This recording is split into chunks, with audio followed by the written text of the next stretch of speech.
1974 সালের শেষ দিক। ঢাকা ক্যান্টনমেন্টে তখন ধীরে ধীরে জমা হচ্ছিল ক্ষোভ। আর্টিলারি আর ক্যাভালরি ইউনিটের কিছু অসন্তুষ্ট মেজর ফারুক রহমান, খন্দকার আব্দুর রশিদ, শরীফুল হক ডালিম গোপনে আলোচনা করছিলেন ক্ষমতা বদলের। তাদের লক্ষ্য একজনই, বঙ্গবন্ধু শেখ মুজিবুর রহমান। ভারতীয় গোয়েন্দা সংস্থা র্যাও তখন বাংলাদেশের পরিস্থিতির উপর কড়া নজর রাখছিল। তাদের সূত্রগুলো থেকে একে একে আসছিল উদ্বেগজনক তথ্য। ষড়যন্ত্রের রূপরেখা স্পষ্ট হচ্ছিল।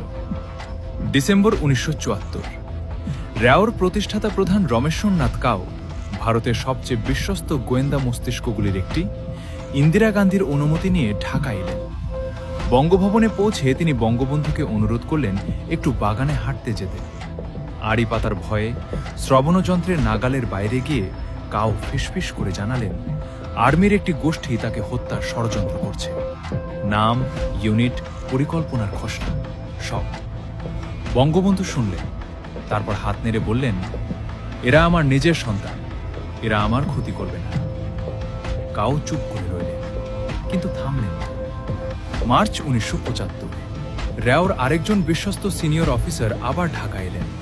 এবার বার্তা আরও সুনির্দিষ্ট।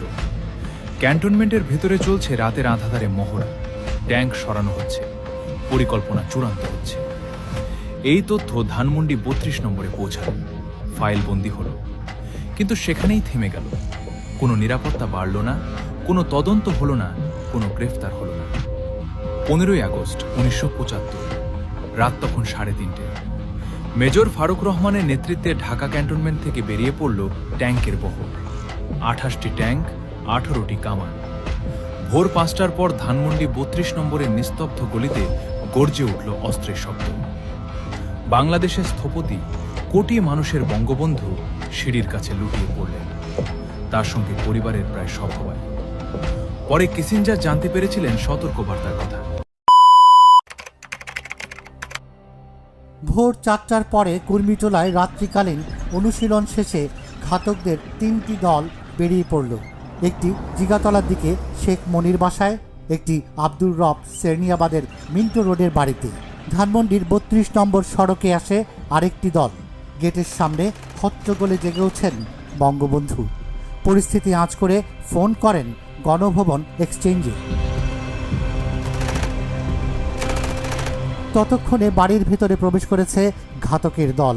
গুলি একটু থামলে পাঞ্জাবি চশমা পরে অভ্যর্থনা কক্ষ থেকে বারান্দায় এসে দাঁড়ালেন বঙ্গবন্ধু। পাহারায় থাকা সেনা ও পুলিশ সদস্যদের কাছে জানতে চাইলেন এত গুলি হচ্ছে, তারা কি করছে। তখনও উপরের তলায় ফোনে সাহায্য চাইছেন বঙ্গবন্ধু। সেনাপ্রধান শফিউল্লাহকে পেয়ে বললেন, তোমার ফোর্স আমার বাড়ি অ্যাটাক করেছে, তুমি জলদি ফোর্স পাঠাও। ভোর প্রায় 5:50। দোতলায় দরজা খুলে বেরিয়ে আসতেই বঙ্গবন্ধুকে ঘিরে ফেলে ঘাতকরা। সিঁড়িতে মেজর হুদাকে দেখে চিৎকার করে ওঠেন বঙ্গবন্ধু। সিঁড়ির মাঝামাঝি দাঁড়াতেই গর্জে ওঠে মেজর হুদা ও নূরের স্টেনগান। একে একে সবাইকেই হত্যা করে ঘাতকের দল। বঙ্গবন্ধুর ছোট ছেলে শিশু রাসেল ভয়ে কাঁদছিল। তারা রাসেলকেও রেহাই দিল না, ব্রাশ ফায়ার করল তাকে। নতুন একটি দিনের প্রস্তুতি নেয়া বাংলাদেশের মানুষ হতবাক রেডিওর একটি ঘোষণায়। খুনি চক্রের অন্যতম সদস্য মেজর ডালিমের কণ্ঠে ভেসে এলো বঙ্গবন্ধুকে হত্যার ঘোষণা। মেজর ডালিম বলছি, অদ্য সকাল হতে খন্দকার মুস্তাক আহমদের বলিষ্ঠ নেতৃত্বে সামরিক বাহিনী ক্ষমতা দখল করিয়াছে। শেখ মুজিব ও তার খুনি দুর্নীতিবাজ সরকারকে উৎখাত করা হইয়াছে।